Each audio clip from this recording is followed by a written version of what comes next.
This is the WQA Podcast from the Water Quality Association, the leading voice of the water treatment industry. And hello, I'm your host, Wes Bleed. In those situations, wildfires came into the communities and burned down buildings. And in Lahaina, they burned down 2,000 buildings. That caused contamination to be sucked into the drinking water system, the distributed system, the public water system, and then it was spread in certain places.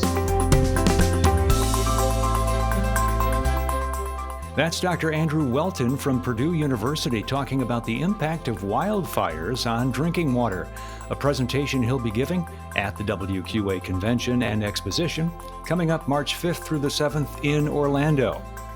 And welcome to the weekly podcast from WQA, promoting better water quality around the world.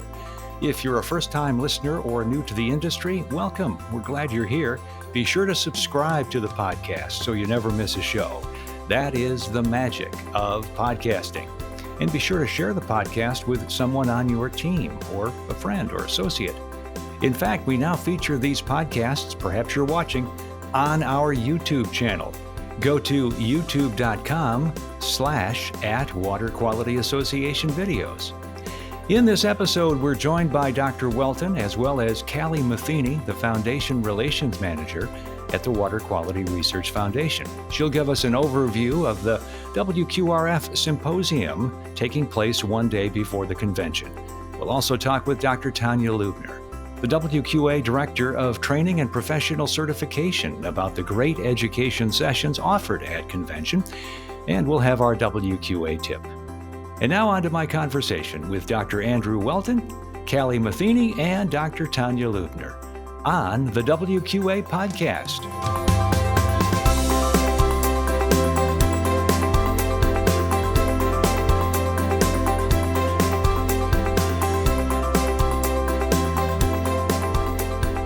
In this podcast, we are going to be talking about the impact on drinking water from environmental disasters, let's call them.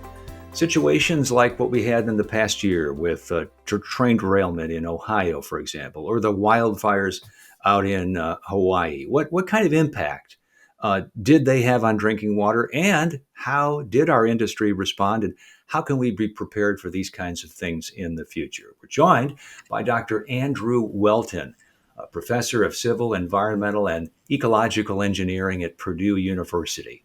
So, Dr. Whelton, or can I call you Andy? Thank you for joining us. Thanks for having me. Appreciate it. Hey, tell us a little bit about yourself and your work at Purdue. That'd be great to hear, just to kick things off. So at Purdue, I direct the Center for Plumbing Safety, and we find ourselves often being asked what chemicals or contaminants are in the water, and if they get into buildings, what do we need to do about them? This pertains to wildfires, chemical spills, hurricanes, floods, and other disasters.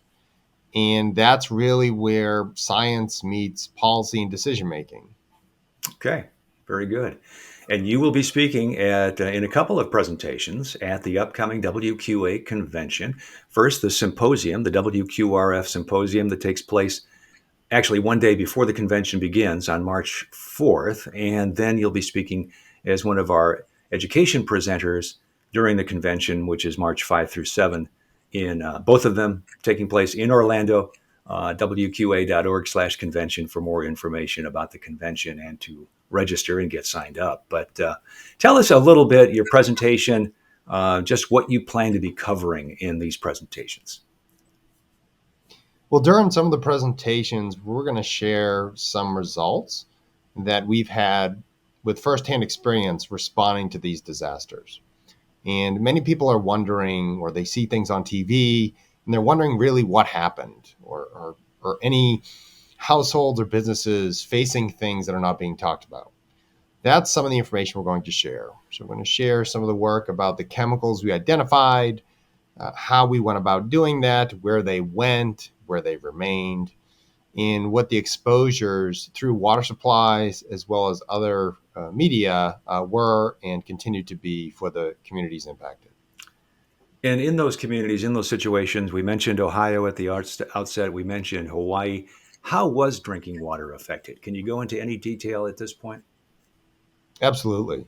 So, in the February 2023 train derailment, multiple rail cars ruptured and some of them actually rolled into a creek, released their products, and then 5 days later, officials set others on fire on purpose so that they wouldn't really need to worry about this chemical called vinyl chloride that was in the 5 rail cars. And that resulted in the spread of significant amounts of contaminants into the environment.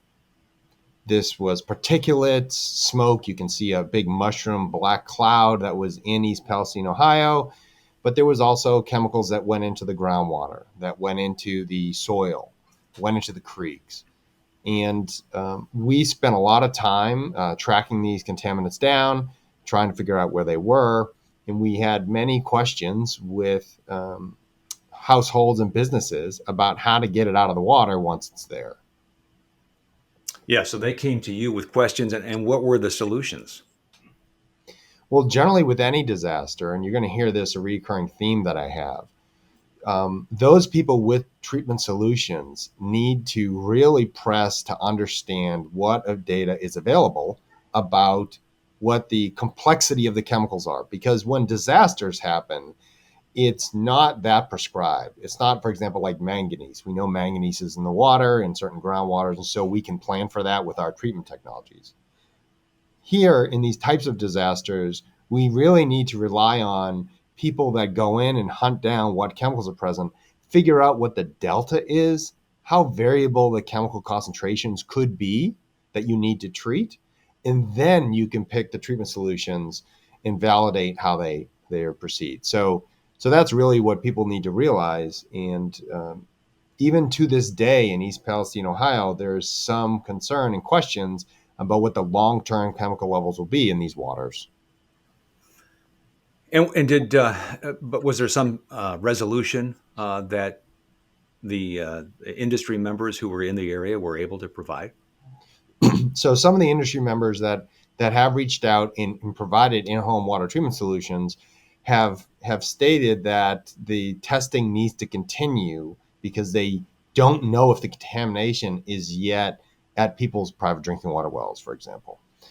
Even the state agencies and the federal agencies are testing the drinking water wells in East Palestine, Ohio, because they haven't figured out how long it's going to take for that contamination in the groundwater to get all the way to the wells.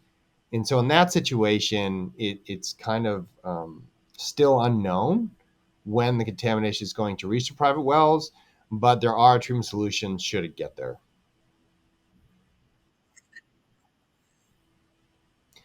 In Maui, which is an island of Hawaii,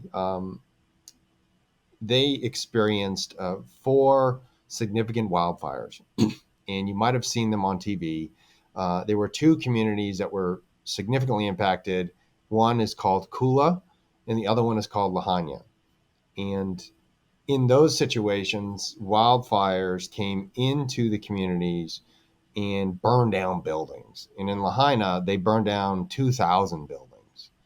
That caused contamination to be sucked into the drinking water system, the distributed system, the public water system, and then it was spread in certain places. And so today, Maui County, which runs the drinking water system, is conducting testing to find out how bad the contamination is and where it is. And people are all looking at that data, as well as treatment device manufacturers and companies, to determine what type of in-home solutions can be provided.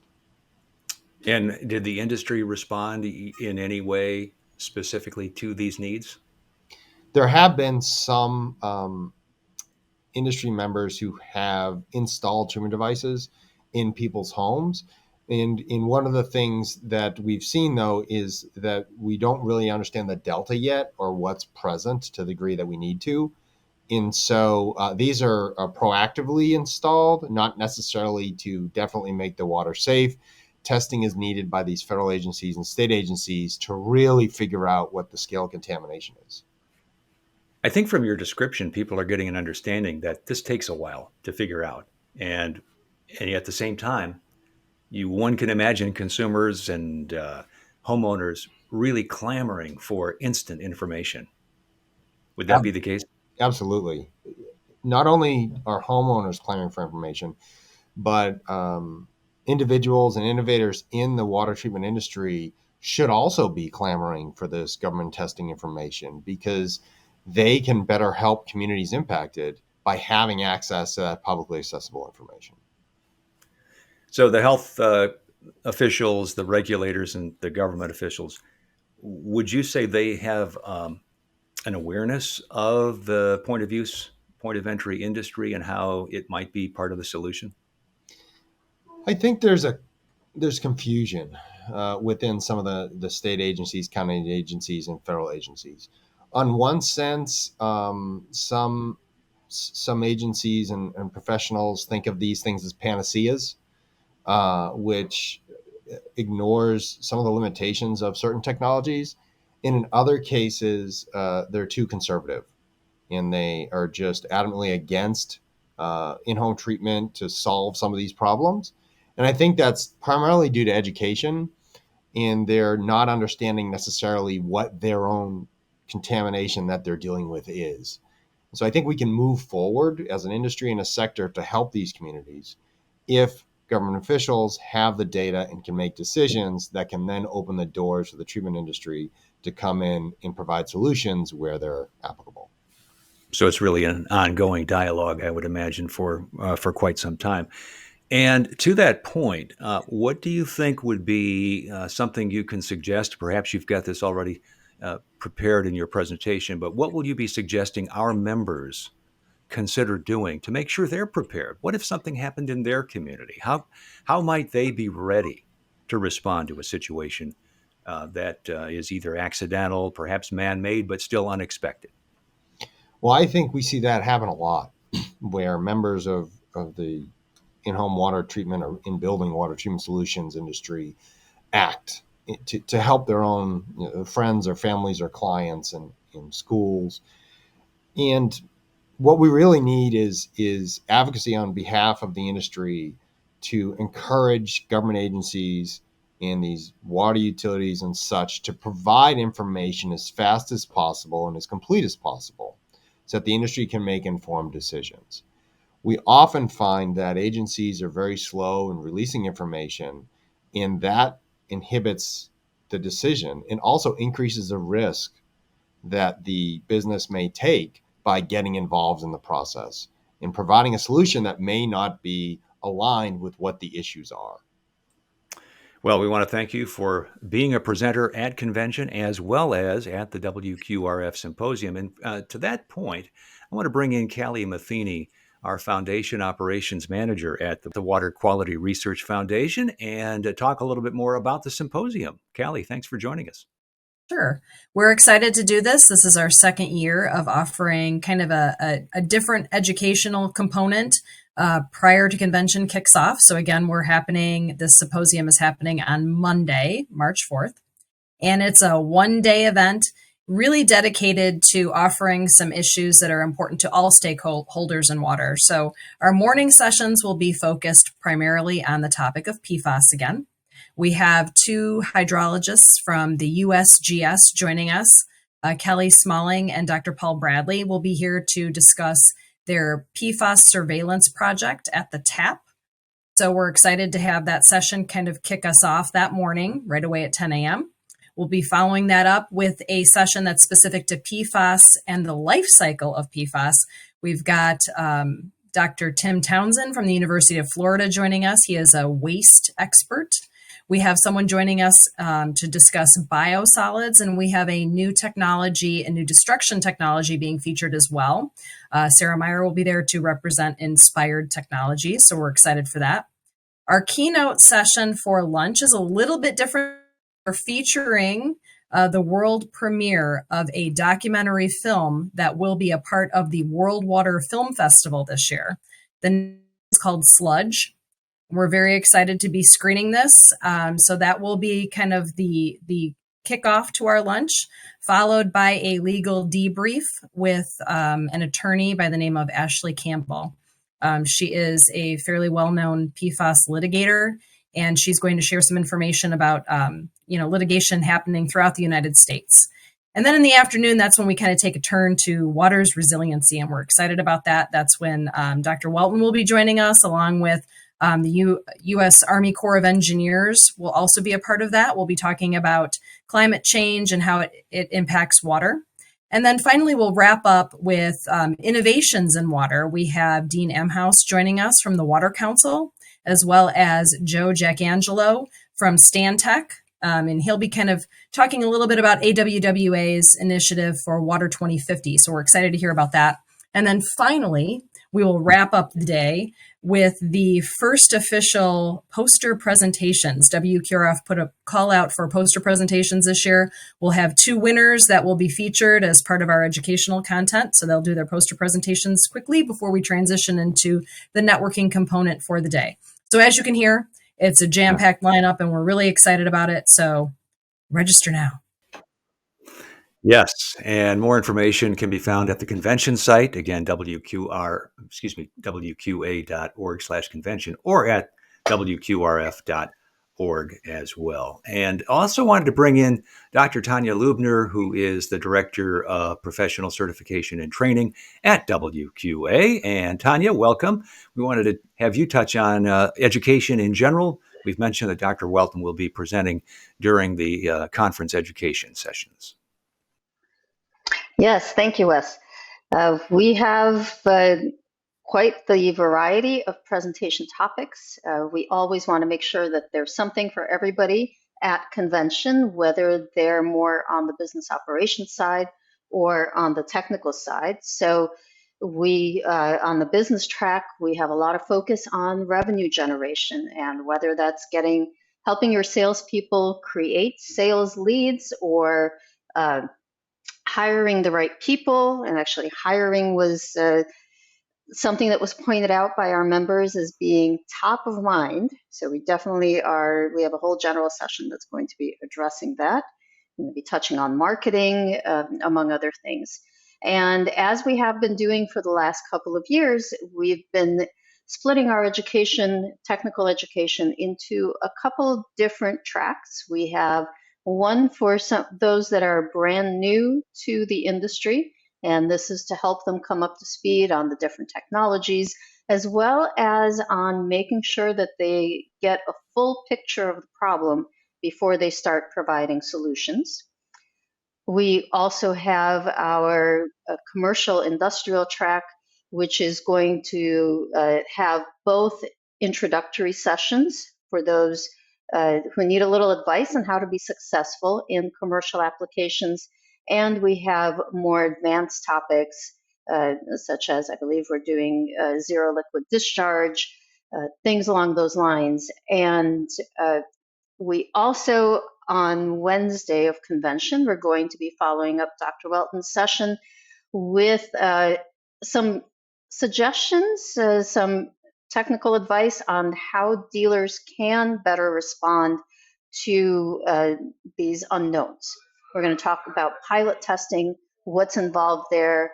We're also actually have a session I'm really excited about. This is not the follow-up to Andy's session, but it's a different format than we've ever done.